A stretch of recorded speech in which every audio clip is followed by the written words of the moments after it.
Welcome back, everybody. Researchers say, get this, up to 15 million Americans have food allergies. This potentially deadly disease affects 1 in every 13 children, which is roughly 2 in every classroom. So what's life like with a severe food allergy, and what do we all need to know about this common problem? Today, 2 kids share their personal stories. That's right. Amy Schwabe is a food allergy blogger. She's also the mom of Alex right next to her. She's 10, and she was diagnosed when she was 3. And then we have with us Kaylen Leverenz. She's 14, and she was diagnosed as a baby. Hi, everyone. Great to see you guys. Yeah. Let's break down what everybody's allergic to. So let's start with Alex. What are you allergic to? I'm allergic to peanuts, tree nuts, and eggs. Okay, that's a lot. And eggs. In a lot of things. How about for you?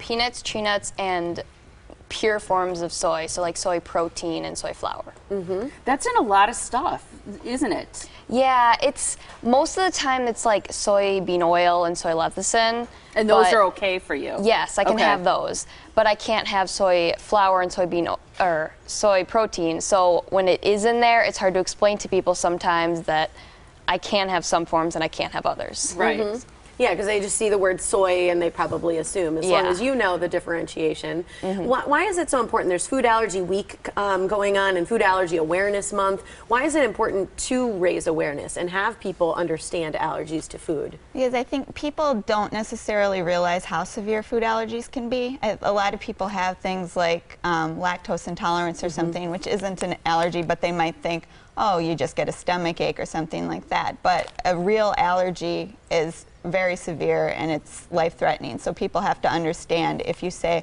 I'm allergic to this, you have to completely avoid it. Do you have allergies? I do not. Okay. No. And your husband neither? No, we don't have any. He has like seasonal allergies, but we don't have any food allergies. So when Alex was diagnosed, that was our first experience with that. So, have either one of you ever had what you would consider a severe reaction to a food that you've eaten? You say no, Alex. How about you? Well, I've been told stories about when I was younger, when I had peanuts, I got like hives from like head to toe, and I was like itchy everywhere. But since then, I haven't, because I've been very careful. and that's what happened to you too, right? Oh yeah, I didn't eat it. Yeah, that was just that was from not eating it. That was from just holding a sandwich. Really? Yeah, Really? Yeah. That's sensitive. Wow. Yeah. Huh. So how do we stop, or how do you shop for food allergies? Because I think that's something, you know, people want to know if they know somebody who has it or different things like that. How do you work around having a food allergy that's severe in your family? Well, the most important thing is reading labels, and actually the federal government has made it a lot easier in the past several years by requiring that the top 8 food allergens are listed on the labels, so that makes it a little bit easier. It'll actually say food allergens and then list them? It will. There are different ways that they can do it. They can either just have it in the list of ingredients, or sometimes you'll see at the bottom of the label it'll say contains, and it will have what the allergen is. Okay. And in the past several years, there have actually been a lot of great food allergy products that have come out. I think we all like the Enjoy Life products, which is, they have cookies, they have all kinds of things that are free of the top 8 allergens, and they actually taste pretty good too. So, what's the name of that again for people listening? It's called Enjoy Life. Enjoy Life. Okay, I'm sure you can go and find that online too if you Google Enjoy Life. What I always get confused about, because I have a son who was fairly recently diagnosed with a peanut and tree nut allergy, is the labels that say may contain traces or made at a facility with equipment that also may process peanuts, or however that's worded. Is that something that you have to avoid as well? We do. I don't know, Kaylen, do you avoid that? I do too. Yeah. Okay, I mean, some people a like, lot of them say that. Yeah, it depends on the severity of your allergy, and it depends on your comfort level. I do know some families who don't worry about that, but we just avoid it just to stay on the safe side. So. For you guys, what about restaurants? Because I would think, you know, especially at your age, your friends are going out to eat after sports or theater or whatnot, and you have to go to a lot of different places. And how do you handle restaurants and eating there, making sure that you're safe? well, we go to certain restaurants a lot, so I kind of already know what I can have there. But at a new place, I mean, a lot of restaurants recently have had specific menus that show like which allergens are in what, so it kind of helps you find out like what you can and can't have. It's also like best for me, I stick to the basics, so like I can have chicken and quesadillas typically. So. How about you, Alex? Are there certain restaurants that are very accommodating?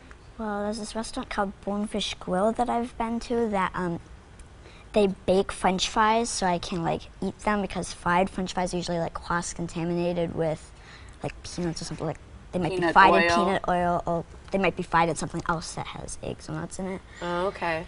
And Disney World has lots of good restaurants. Like usually they'll just like make something completely like safe for me to eat. That's neat. The Disney World accommodates Disney like World. that. Yeah, shout out to Disney World. Disney World's Yeah. amazing for food allergies. That's pretty great. fantastic. That's great. Do you both travel with an EpiPen? Yeah, I have mine right here. Okay. I keep it in this like little case. It's like thermal, so that way it stays like the right temperature and stuff. And I always have it with me. I also make sure that like one of my friends with me knows where it is and knows how to use it most of the time. Yeah, you probably have to advocate for yourself a lot now that you're older and out beyond your parents and that kind of thing. Yep. And there's a walk that's coming up too, right? For people to learn more. Yes, and we all have our shirts on. It's put on by FAIR, which is Food Allergy Research and Education. And the walk will be on June 7th. It's just to raise awareness. It's at Veterans Park. It raises awareness and it raises money. FAIR does a lot of support of different treatment options and studies into that. So, and just to help people living with food allergies. Yeah. It's wonderful. And people can find out more. I know there's a foodallergy.org. That's the FAIR website Yep. to find out more. But here's the information, too, so you can find out more about Amy's blog. It is MilwaukeeAllergyMom.com. And you can read her blogs and more information by visiting Metroparent magazine, too. We have this month's cover there, and you can go to metroparentmagazine.com to read the full issue. It's awesome. And the name of your articles, are they called Allergy Mom? Yeah. Awesome. Perfect. Great to Thanks, meet you you guys. guys. Thank you Meet you so too. much. Thank you. Appreciate it.